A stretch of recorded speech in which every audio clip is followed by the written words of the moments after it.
man that is joining us today, well, the body of work speaks for itself. Amazing books, as you know, I've gone crazy over a few of them that we've brought here, including one of my favorites, What Sound is Morning. And every time I sit here before coming on live, I can hear the train in the distance, and also just different sounds that make up my morning here, and of course just getting ready to all the different clunking and clinking sounds that happen near me. So what sound is your morning there? And of course we have the man that created that for us and has given us, that perspective, has tunneled through that for us to be thinking that. Thank you so much for joining us here on Storytime today, and I hope that you are well. Please drop us a message, let us know you're here and excited to be here with you on this very special day, November 6th, Monday. Thank you so much for joining us on Storytime. Please join me in welcoming today to Storytime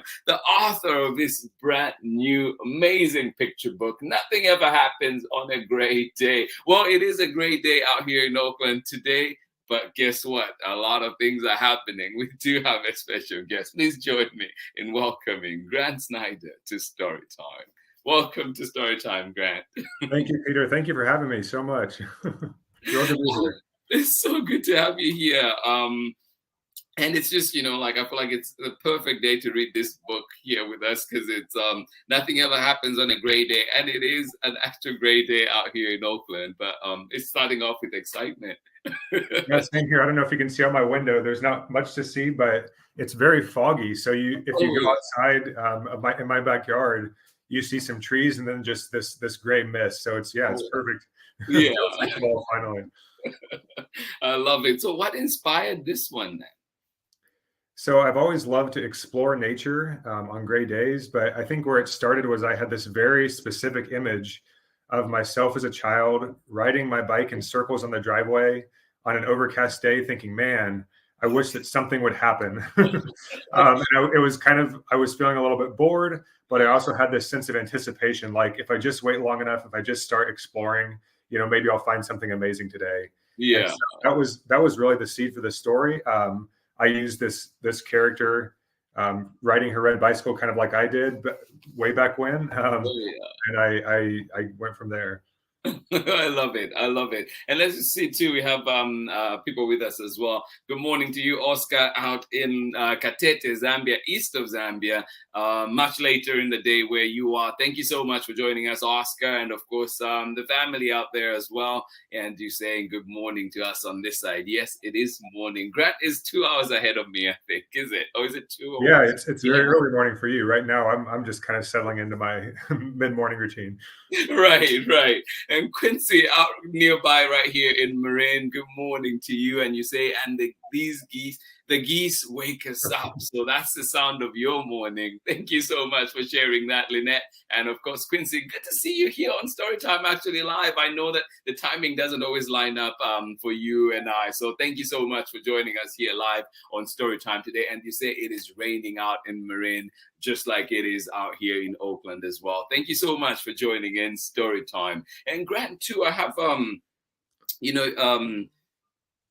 just another question that comes up is, your book seems so reflective, like there's a lot of just contemplation and melancholy sort of. So I just wondered, like, how would you describe your books, and what do you think of that theme as a thread through your books? So I like the word reflective. Melancholy sometimes works. I think my editor described it as picture books for introverts, of which I've been one my whole life. So I feel like a lot of my books are a little bit quieter, a little bit more peaceful. Yeah. There's not quite the big emotional swings as you might find in some other authors' work, but they do have a calming stillness to them, hopefully. And I think hopefully some moments of humor, hopefully some moments of wonder. Those are all things I try to achieve in my picture books and my comics. Yeah, no, definitely feel that. And I was just looking at this morning again. I went back into this one, The Art of Living, and I think it was the iridescent page. And I was just looking at it and thinking just how much it resonated. And so just wondering for you, it's like, how much of this, you know, you mentioned being an introvert yourself, and that inspiring your creative process, but how much of the world around you inspires you as well? Yeah, I think it's like when the work clicks for me, and when a comic like that or a poem like that works best is when I'm looking at something outside of me and it's bringing up some emotion within me. And so it's that connection of the inner outer world that I think makes a good poem, a good comic, a good picture book. It's always sometimes a little bit hard to click. Sometimes I'm too wrapped up on what's going on with inside. Sometimes I'm just so focused on the outer, but melding Yeah, the two is really powerful. And the way that usually an idea like that usually starts is just by my sketchbook. So yeah, I think the one thing I tell young authors, illustrators, artists is just keep a notebook with you. And so when you're looking at something, you can put it down on paper and say, oh, okay, that's what that looks like.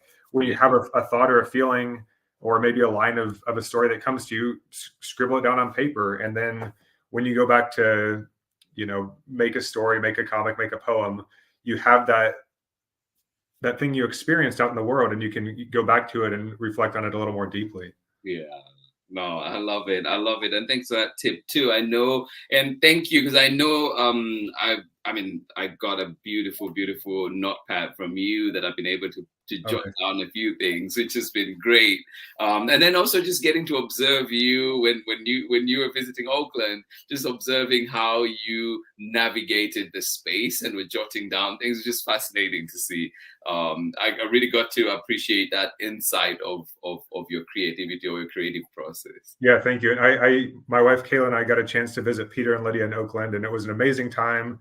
They took us on a tour of the city, and we got to walk under the redwoods and see a lot of things we don't get to see in Kansas, nature-wise. So, and one of the good things about being an introvert is you can always, when you're tired of having a conversation, just turn to your sketchbook, scribble a little bit, and like, oh, he's working his sketchbook again. So, but no, that was an amazing time earlier this summer we got to visit. So, thank you so much. No, I'm so glad you did. Yeah, and yeah, looking forward to the next one for sure. But I know that today you're here first of all to read a book with us, and you're reading your brand new picture book. I'm excited for that one. So Grant will be reading this one to us. Nothing Ever Happens on a Gray Day. And I must say too, a big thank you to Chronicle Books of San Francisco for allowing us to read this book here on Storytime, and just helping create wonderful books like this one, and especially this one today. Thank you for being here. Pamela Courtney, and of course, Chad out in Natchitoches, Louisiana. Thank you so much for being here and say hello to the Storytime family. Thank you indeed. And you're saying it is cloudy where you are. Gray days are here today. I think, Grant, you came on a very, very special day, particular day for that, instead of a really groovy, sunshiny day. Well, let's see if we can get this gray day pumping. Let's go. All yours after. I'll be back after the reading. Okay, thank you, Mr. Lamada. So my book is called Nothing Ever Happens on a Gray Day, published by Chronicle Books. And it starts, if you look inside the front cover of a book, you'll find what are called the end papers. And the end papers were inspired by walking in the forest, seeing these leaves, kind of gray and brown colored, crunching along. And here we have the title page. And so you can see this girl staring outside on her balcony on a gray day, wondering what's going to happen, and starting maybe feeling a little bit bored. And we'll see where that journey takes her. Nothing ever happens on a gray day. Low clouds scrape the treetops. Small drops speckle the sidewalk. But even the rain is too bored to fall.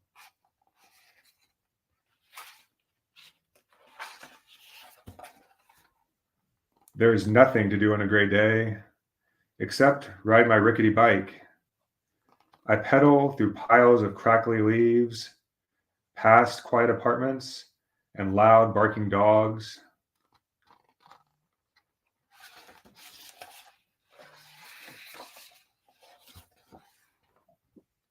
I ride past the empty swimming pool and the full bus lot. Without touching the brakes, I fly down the biggest hill in town. I don't slow down.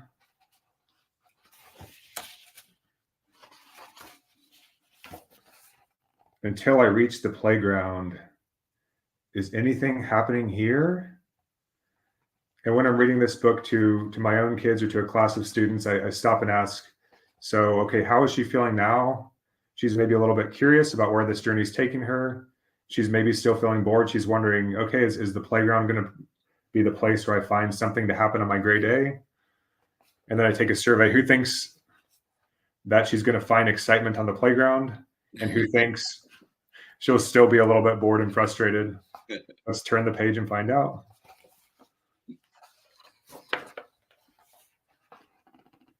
Hello, lonely seesaws. Hello, sad merry-go-round. Nothing much is happening.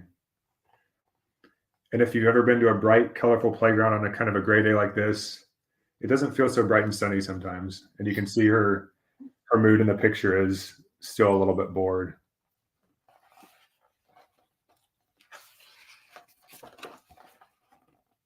Everything is gray today. Maybe I should head back home. Then beyond the fence, I discover.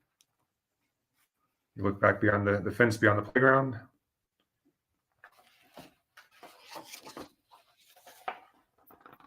A winding path.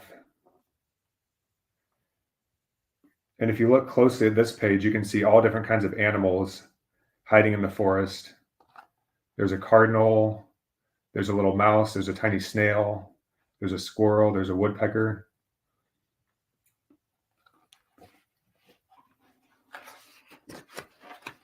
Now she's walking through the woods.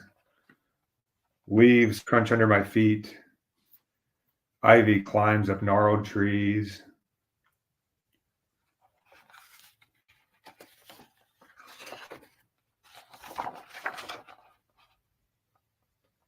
I toss a hedge apple in the water with a splash. I scamper down a steep bank.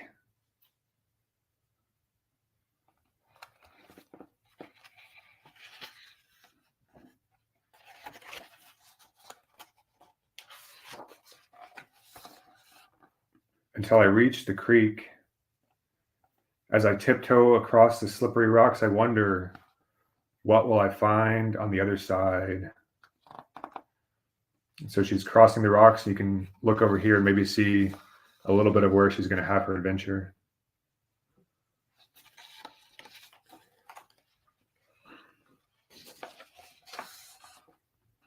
A forgotten castle?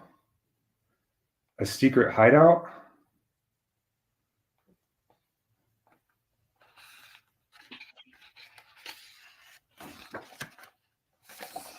A deep dark cave? Echo, echo, echo.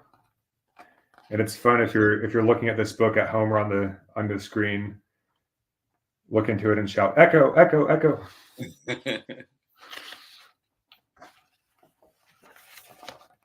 My mind feels quiet as I listen to the trickling water and whispering leaves, and I wait. And you can see something approaching from the top corner.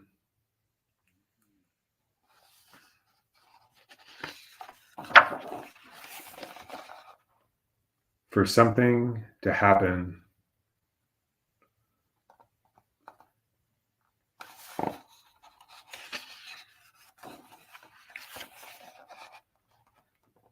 I watch and wonder until the moment passes.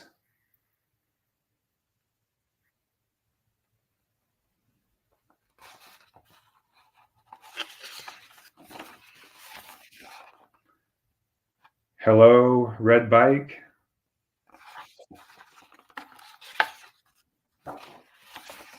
Hello, yellow leaf.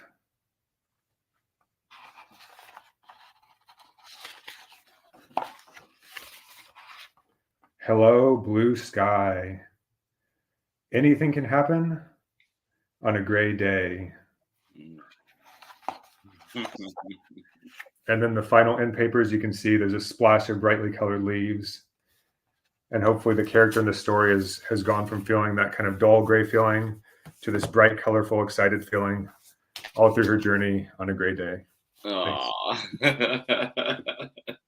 That is so beautiful. Thank you for reading to us, Grant, and just sharing that wonderful book. And as you're going, as I was, like as you were reading through, um, your language is so colorful as well, and so just wondered like what inspires your language, or what like how do you go about deciding what words to use and approach things like that?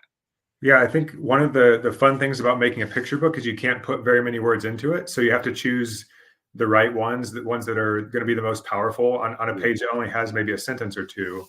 So a word like rickety, a rickety bike, you can, when I hear that word, you're thinking a little bit about how that bike sounds. Maybe that's a bike that was found at a garage sale, or one that was passed down from another sibling. Yeah. That's kind of clanking along and maybe feeling a little wobbly as you're riding down the sidewalk. So Yeah. that word is evoking some senses. Crackly leaves. If you walk down a street and fall, or ride your bike down a street and fall, Yeah. leaves are going to crackle underfoot. And that's bringing to mind like the sound they make, but maybe also how they look. Maybe they've fallen and have kind of dried out and are giving you some sense of fall as you're walking down the sidewalk. So yeah, just finding those poetic words that maybe evoke like a sense, sound, sight, taste, or smell. Those are really fun to find. Yeah. No. What's your favorite one? Because I know too that you've given us this one, My Words, and that one also I thought it was really cool just exploring the different words that you were going through. So I just wondered to you, like, do you have a favorite word that describes a mood or describes something? Yeah. A favorite word. Let's see. There's so many to choose from. Let me just try to find one favorite one from this book. From this book, yeah.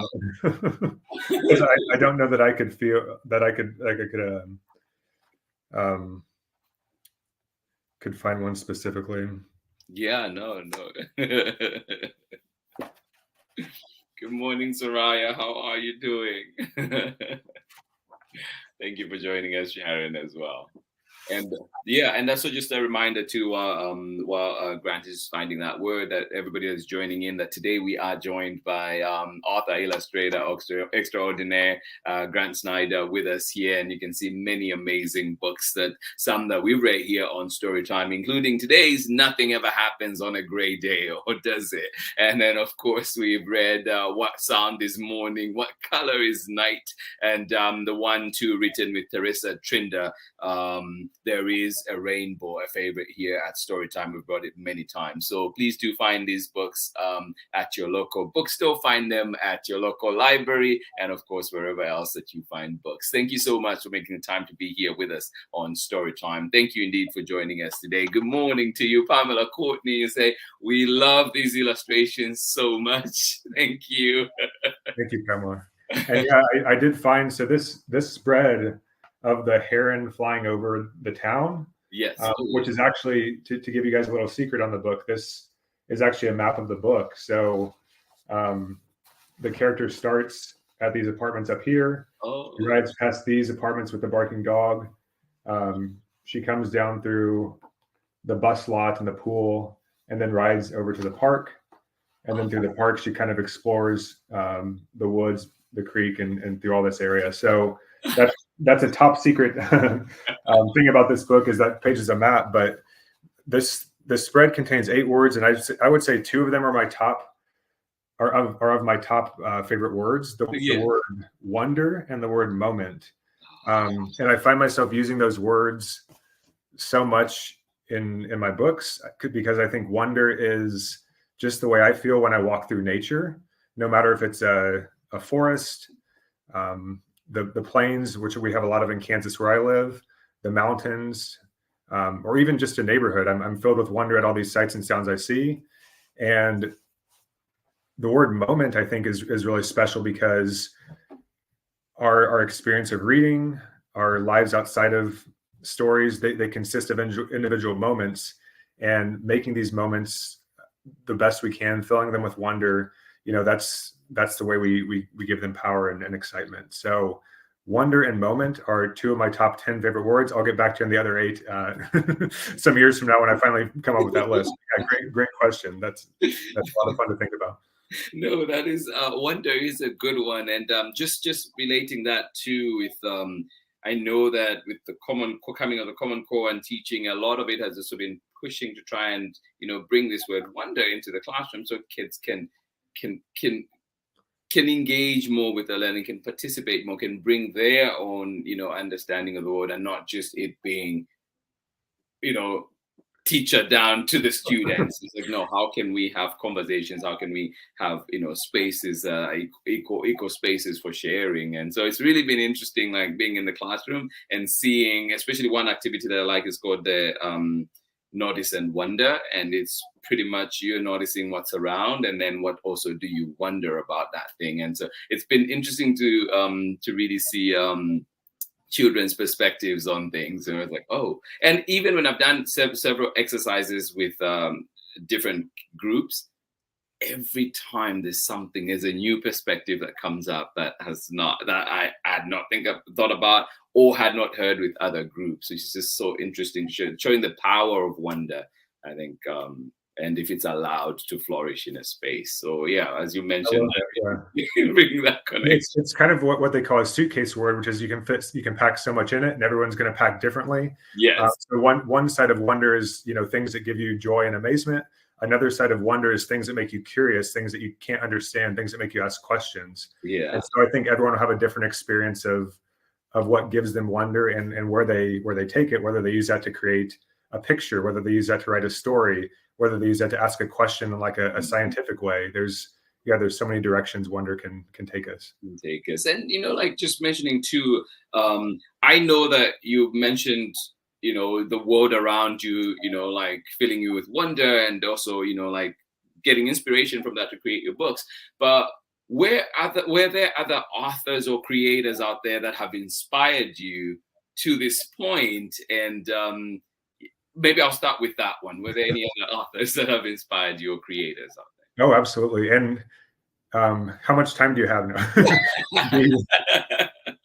Just thinking of ones who authors and illustrators who directly inspired this book. There's an author illustrator named Beatrice Alamagna. I'm apologize if I'm not pronouncing her name properly, but I believe she's works in Italy, and she does amazing books that are all, I think, very freshly drawn. They're drawn in beautiful watercolors and collage and pencils, but they look like either a child drew them or the best artist in the world drew them. Somewhere in between that. Yeah. They have a very childlike feeling in the illustrations and also in the writing. And so you really feel transported into the character's journey. And she has a book called, which is actually very, very similar and inspired this one, called On a Magical Do Nothing Day. And that was one of the books I read and I was like, oh, I love this. I want to do something similar. And obviously my story is different in a lot of ways. Yeah. But, oh man, I read her work and I'm just like, I love it so much. Yeah. The other person who I think I always come back to, as in both my picture books and my cartooning work, is the poet and cartoonist and author and illustrator Shel Silverstein. The thing I've been thinking a lot about this month is what is my poetry comics, because I've declared November Poetry Comics Month. And so reading Shel Silverstein's poems, looking at his drawings, and figure out how I can do my own version of that in comic form has been a really fun challenge for me. And if you go on my social media all throughout November, you'll see a bunch of poetry comics inspired in part by Shel Silverstein. Yeah. And I know that you do. I mean, I've seen some of your comics where they can read top down, up, like down, up, sideways. And how fun are those to create, or how difficult are they to create? So I think that they're always fun and a little bit difficult, but having those different visual schemes like gives me a way as an artist to think about how can I tell the story differently or make the page look differently. I'm kind of steering the conversation in this direction, because in the mail like 2 days ago I got this book. And so you guys are the first person outside of my own family I've shown a picture of this to. So wow. That's why I tried to take the conversation in this direction, because I saw that package in the mail, I opened it, and I was just like jumping for joy. So yeah, I mean, of course I had my kids read it and got their reviews and stuff. But yeah, one page that I think fits what you're talking about is Let me see if I can find it. Yeah, and Lynette too mentions that loves Charles Silverstein's books as well. Yeah, this one, so you can see how I kind of use the circle pages and use kind of the different shapes of the page to help tell the story. Yeah, and you can do that a little bit in picture books, but it's fun in comics because you can do it all in a single image on a single page. Yeah, no, that's and he lived in Sausalito too, right there in Wow. Yeah. That's awesome. So next time you're here, Grant, we have to visit, maybe visit whether it's the Lynette. Is there any monument or anything that we could visit and just admire? But yeah, thanks for sharing that. But we need to make a museum of his work there. Let's do it. Yeah, and one of the other things too, you mentioned being an introvert, right? And but you're also a twin. So right. how did those two work together? And is your twin an introvert too, or how did those work together? Because I know, just talking, one of them who's here today, Oscar, that's my cousin. That's my twin, if you'd call it. We were a lot of us in the house, but Oscar was the one definitely that, like wherever he was, I was, and the other way around. And so just wondering on that part for you, like how was it how easy was it to find the time to kind of be reflective and to kind of re-energize as most introverts need to?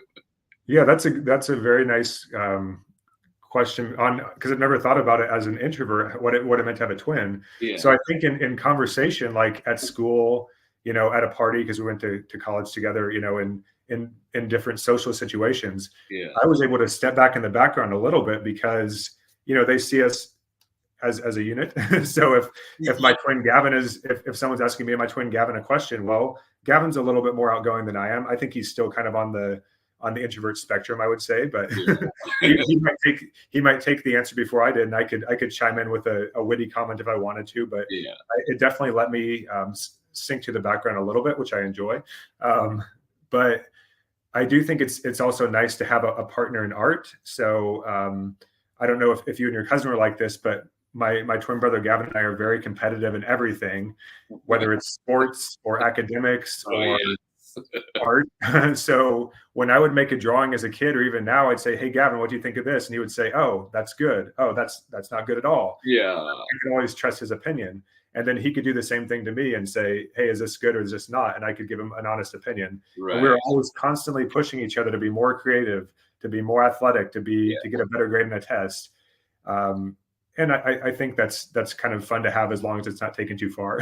Yeah, it's to help me develop, because there was always somebody I feel like I could show my work to and could give me an honest opinion. Yeah. Is this good? Could this use some work? What do you like about it? What could be done differently? And I think that's really powerful as a creative person, to have somebody in your life who can be an honest, supportive critic of your work. Yeah. No, I totally hear you on that. And too, one of the times, and Oscar would tell you about it too, we went to the same college, and at one point, before not, this time I was in the accounting school, he was in the education school, and with another cousin who was in the library schools unit. And so it was a bunch of us at the school, all cousins, and we played soccer, what we call interdepartment, and so we're basically playing against each other's teams. That's awesome. And I remember somebody asking one time, I was like, "Wait, I thought you two were cousins." Like, yeah, because of just how hard we were going at each other. Right, you can throw a few more elbows when it's somebody you grew up with, right? It's like extra elbows. I appreciate that. I probably shouldn't say this on Storytime with Mr. Lamada, but my brother and I got in a fist fight in high school basketball practice. Yeah, I would never do that with anybody else. I'm a very in general, hopefully a kind person, but not when it comes to my twin brother. And after saying that, I should shout out to my brother Gavin SNIDER. You can follow him on Instagram at Gavin D Draw. He does amazing watercolor pictures of streetscapes in New York City where he lives, and he does commissions of portraits for and buildings for weddings or for people moving into a house. So yeah, he does some amazing artwork too. Yeah. Oh, thank you. Thank you for sharing that. I'll definitely be following. But yeah, thanks for sharing that. No, I feel like it is those relationships that shape us, right? And and and one of the things was too, like even when we argued on our own within our bubble, nobody else was allowed to to do anything to any of us. Then you see the whole the whole group come through together. But And yeah, 5 minutes later, you're best friends again, right? yes, exactly. So there's a question here from Chad and Pamela, and they say, "Is your twin also interested in writing and illustrating?" So he is actually a songwriter. So he does quite a bit of writing, but not in the picture book, chapter book, comics world. And then illustrating, yeah, I would say he is a much better painter than I am. He teaches watercolor classes and does his amazing building paintings and cityscapes. And in his day job, he works as an architect. So there's a little bit of crossover there with his ability to draw buildings in perspective. Personally, when I try to draw a building, I think, why did they put so many windows in here? I get kind of tired and I move on to drawing a tree or a person or something like that. But we have very different but complementary art styles and ideas. Oh, I love it. You have your twin who you've definitely you feed off of each other in your creativity. One of the questions I'd like to come back to is now you're a parent. Has that changed your art, or how? If so, how has it done that? Well, I think one thing about having young kids is they say a lot of hilarious, wonderful things that help inspire, all kinds of stories. So my daughter Anna, who's now 11, but when she was finding language and figuring out how to use words and how to make sentences and eventually how to write her own words, my wife Kayla kept like a family blog of these hilarious things she would say and do, and I would jot things in my notebook. And I basically borrowed a lot of those things for my book, My Words, which I can see right above your shoulder there. So It's a great book. Much of that is very true to life from Anna. My other kids, just seeing them play and interact and experiment and explore the world. I'm always writing down things and kind of sketching different poses they're doing and things they find. And yeah, especially in this poetry comics book, there's a comic where my sons found a tadpole in a nearby pond. Oh. And so, of course, what do you do when you find a tadpole? You take it home. And I thought, I was sure as a dad, this tadpole is going to be gone or eaten by a bird or something the next day. But no, it grew in a tank that they kept in our backyard, and they fed it and eventually raised it to be a very small frog. And then we released it back into a creek near our house. So just taking these very specific moments and sharing them. And then I can kind of borrow them for my own books and stories, and hopefully a way that they can relate to and are excited about. So my son Trent was reading this book, and I have a son Logan who's a couple years younger than him. He said, "Dad, is that me or Logan in the book?" And I was like, "Oh, well, it's both of you." I combined you guys into one character and took some of your experiences, and it's also a little bit of me as well as the author and former child. So it's so much fun. I love that. Yeah, it's such a great question too. Yeah, they can also be very harsh critics. So, as anyone who's taught or read to young kids knows. So I'd given Trent a copy of one of my other books for the first time, and he read it, and he looked at me very seriously after finishing it, and he said, "Dad, when are you going to do something funny?" And I said, "Yeah, someday, Trent." Yeah, no, I love that. And talking of, like critics and people that, like shape our work or, like giving advice. I know that Kayla contributes significantly to, like to your work. So how does she do that? And how is that for you? It's very nice, once again, to have like a very honest perspective. So I talked about Gavin, who's a person who is different from me in a lot of ways, but we have the same genetics and the same brain in many other ways. So if I write something or draw something and Gavin likes it, I know, okay, somebody who's similar to me is going to like it. Now, if I show it to Kayla, who is vastly different, more extroverted, just has different interests and experiences. And if I show something I made to her and she likes it, I think, okay, well, this maybe would appeal to somebody outside of my twin circle, and somebody with a a different outlook on life. And Yeah. so I know I'm onto something if I show a new story idea to Gavin and Kaylin, they both like it. So if one likes it, one doesn't, I know, hey, this may have narrower appeal, or I need to work on it. If they both don't like it, I maybe scrap it and throw it in the trash can. But if they're excited about it, I think, hey, maybe this has some potential. Yeah. And one of the things, well, also, since Pamela Courtney is here with us as well, I just wanted to share too that Grant Snider's editor, Chronicle Books, is the amazing Ariel Richardson, and that one is a mutual friend with Pamela Courtney as well. We both love Ariel so much, and so. She's amazing. Yep, she's fantastic to work with. Yeah, so yeah, big shout out to you, Ariel, and just amazing. And the amount of times I've reached out and just been like, can you help me with this? I need this. And she's like, yes, right away, or something. It's just, I really appreciate that. One of the things, though, that you mentioned, yes, Pamela Courtney, we do. One of the things that you mentioned in the Art of Living is the attention manifesto.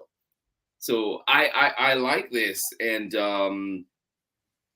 I just wonder, like, with because you're introverted, and one would think it's easy for you to attend. That you may not does this work, and do you have to be deliberate in attending to things? Yes, because like all people, I carry this thing in my pocket. So, yeah, I've never thought of attention as being an introvert versus an extrovert. Maybe it's a little easier for me to be outside of a conversation or at a social event and be scribbling in my sketchbook, but I do find it very, very difficult to pay attention. So that was written kind of as a reminder to myself.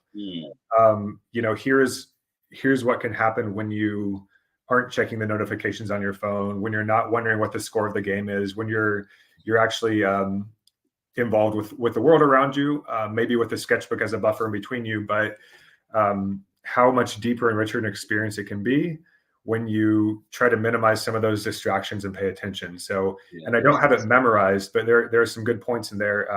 One is I will leave my phone behind. One is I'll experience the world with my body and mind. So going out and running is a really fun thing for me to do. It's a time when I'm out in nature. I'm alone in my thoughts, but I'm also engaging with physical reality, running up a hill, running through a forest, stopping to make sure a car goes past, and just kind of paying attention to everything around me. And amazing that when I'm out running is when some of my best ideas for a comic strip or for a poem come to me. Yeah, I'm fully in the moment. Yeah. Yeah, no, I love it. Honestly, like, it was one of those things that and I haven't told anybody this yet. I think everybody today, but it is actually my birthday today. Happy birthday, Peter. So this book in particular, I think I've been reflecting a lot as this birthday has been coming up, and finally, is here.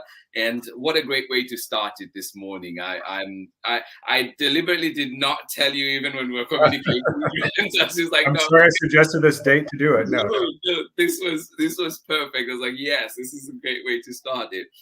Story time all day, every day. But, I've made a birthday cupcake too that I'll give you virtually across 2 time zones. Thank you so much. Yeah, so this just makes me think a lot too, in like, wait, how have I been going through life, and am I taking that moment to pay attention to what's in front of me? Because that's one of the things that you mentioned in here. Like, I will pay attention to what's in front of me, what's around me, and seriously, the number of times you mentioned the phone, the number of times, the time when I don't feel like I need to look at the phone is actually to avoid when my soccer teams have been playing, and I'm trying to avoid seeing the score. That's the time I'm like, no. And then I actually find that I pay more attention to people in front of me. And so I need to be more deliberate about that. I really like that. And thank you, everybody. Yeah, thank you so much. Thank you, Amanda. Thank you, everybody. Yes. I've been reflecting a lot these past few days as I've been approaching this birthday. But so Grant, one of the things that you mentioned in here, apart from thing, is the states of mind. And I really like that one too, just because of, you mentioned so many things. You mentioned small-minded, absent-minded, narrow-minded, mindless, mind expanding, out of mind, closed-minded, mindful, open-minded. So for you, when you're coming up with this, or when you think of this one, what is it that you'd like somebody to take away or think about?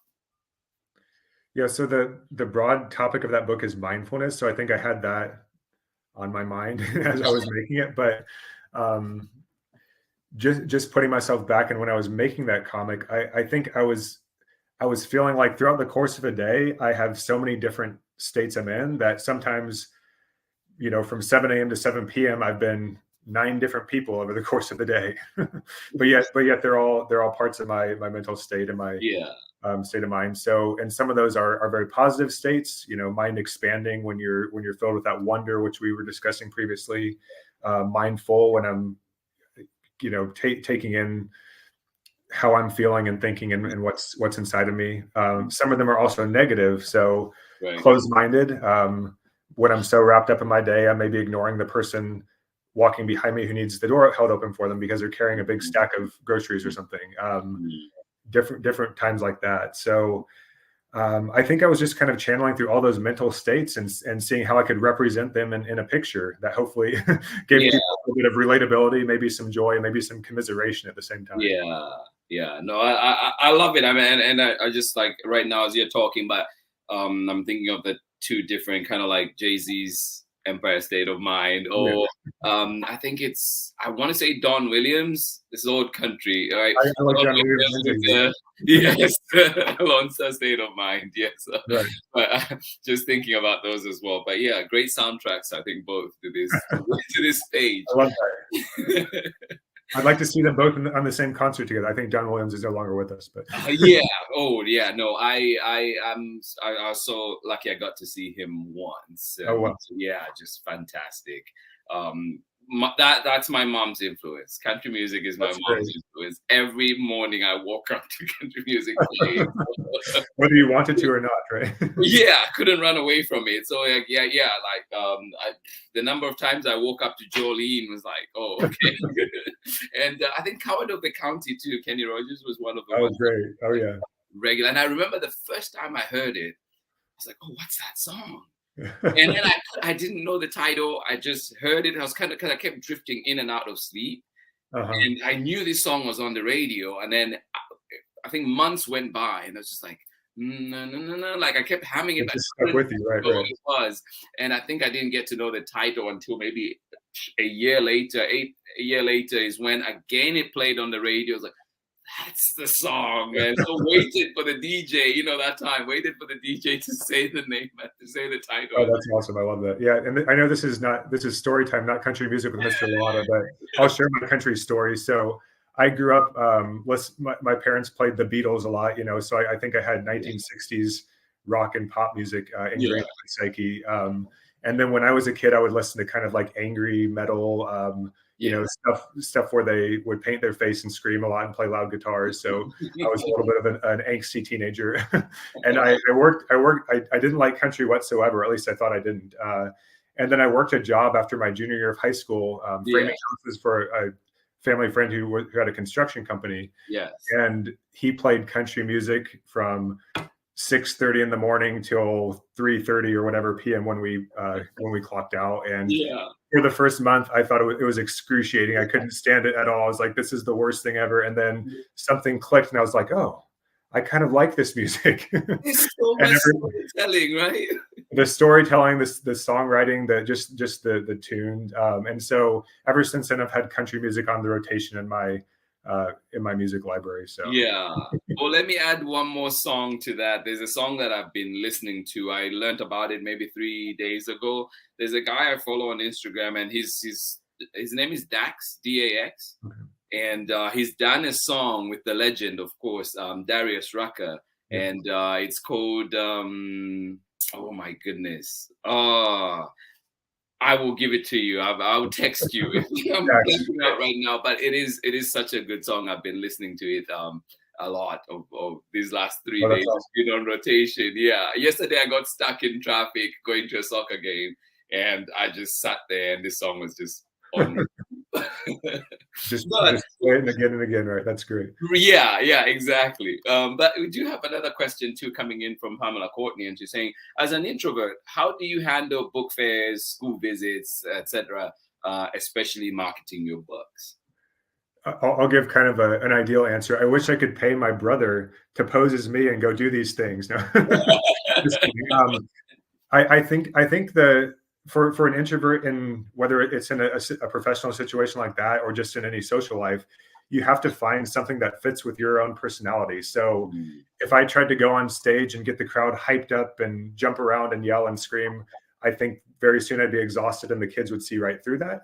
But if I come at it from a little more laid back, calming, introverted presence, and just try to share my excitement through my natural personality, that can make it fun for me and still relatable to the kids. So I think sometimes it can be a challenge, as an introvert, to be on stage, trying to project that excitement and enthusiasm for an hour to some restless second graders. But when I'm focusing more on just being myself, and channeling my own excitement through my slightly more laid back personality, then it becomes fun for me. And book marketing is the same way. I'm not a person who posts 5 times a day on social media, but if I post a few times a week and I keep it, just within what I'm excited about, and what I feel is like a natural form of communication, then I think it can be a pretty enjoyable experience. Yeah. Oh, love that. Thank you, Pamela Courtney, for that brilliant question. Another one too that I was thinking about was, you've done a lot of your books author illustrated, but you've also worked with others. I know Teresa Trinder for one. And so just wondering, how are those experiences for you? When you juxtapose the two, what do you like about them, or maybe what do you not like about each one? Yeah, so I consider myself an author illustrator first, in the sense that that's what I did with my own cartoons and comics for a decade before I got into the picture book world. So when I have a beautiful text like Teresa Trinder's for There's a Rainbow, or another one of my co-authors, Travis Yonker, for his book called Blue Floats Away, yes, I feel a lot more pressure, because here's somebody who's poured out their energy and their life experience to create a beautiful story and beautiful words, and now I need to make sure my pictures live up to that vision. And so I'm very proud of those books. I'm very proud of how they pair with the author's text, but I feel immensely more pressure in doing that. But still, it's a very fun diversion, to do that too. Yeah. Now, when I'm making my own work, I sometimes am a little bit of two minds about it. Some days the words are going great, some days they're not. Some days the pictures are going great, sometimes they're not. So I get to yell at myself, both as an author and an illustrator, hey, make sure this is working. But it's a different kind of pressure, because I know it all eventually comes back to me. Eventually I'd love to take it in a little bit different direction too, and write a story that somebody else illustrates. So I've had a few story ideas that I think would pair well with the work of some other great illustrators, and I'm curious to see how that comes into play. Yeah. Would you want to name some of those, like who you would like to illustrate your work? If they're listening right now, no. I have a friend named Daniel Miares who does. He lives in Kansas as well and does some great work. And I think it would also be fun. So Travis Yonker, who wrote the book that I illustrated, he also is an illustrator, and this came out with his own author illustrator picture book he did entirely on his own. So I think it would be fun to flip that switch and say, okay, I'm going to write the book now, Travis, you can illustrate it. I don't know that that's ever been done before. So. Yeah, no, that's an interesting one. Yeah, I've yet to send him an email posing that challenge. So we'll see how that goes. I love it. Do you have any insight into why he may have chosen for you to illustrate the previous book? Yeah. So that one worked a little bit differently. So if you know much about the kids publishing world, it kind of works a little bit weird in the sense that for the majority of books, the author and illustrator never meet or collaborate. They never even exchange messages until the book is either all the way done or completely or almost completely done. In that case, it was the opposite. Travis and I had followed each other's work for a long time. Yeah. We met at a couple conferences and communicated over email and social media. And Travis said, "Hey, I like this comic you drew. Would you like to take that style and put it with the story I wrote?" And I said, "That sounds difficult." And then I said, "Yes, let's do it. It sounds amazing." and it worked out through our mutual publisher at Abrams Books. So, but it doesn't always work that way. Usually you're in two separate closed silos that don't connect. So that don't connect. Yeah. Oh, well. Grant, I mean, as you know, I could talk to you forever. So I want to talk with you, Peter. Yeah. It's so enjoyable. Just learning so much from you too. And Pamela Courtney, what must a manuscript have for you to say yes to being the illustrator? That's an interesting question, because I've only had a few manuscripts come across my desk that saying, "Hey, will you illustrate this?" So I think, I think everyone would be quite different. I think it would have something that fills me with a sense of wonder, that inspires me to just right away start imagining a character, the world of the book, the story they might encounter. And that gets me over that initial, I would say maybe fear as an illustrator of how am I gonna live up to this author's vision and voice and make this something even better than their words alone. So yeah, just a feeling of inspiration and almost a strike of lightning, I think, would be the ideal feeling for seeing a manuscript. Yeah. Oh, wow. Yeah, no, that's brilliant. Thank you. And also just because of time, honestly, like there's so much that I still want to cover. We have to have you back here soon. Just what is, there's young people who are listening, who you're inspiring, and other creators out there too being inspired, I'm sure, by your work. I'm inspired by your work. So just wondering, like, what are some words of wisdom that you have for people out there, in addition to the many words of wisdom that you have in your book? I'll just reiterate this: the sketchbook, the notebook. Whether you're a doodler, whether you're a writer, just having that place to put your stray ideas. I'm guilty of being somebody who has an amazing idea. Maybe I'm lying in bed trying to fall asleep, and I get the zing of inspiration. Well, I'll remember that tomorrow morning, and I never do. So carry that notebook in your pocket. Bring it to your friends' birthday parties. Happy birthday, Peter! Again. Yeah. Thank you.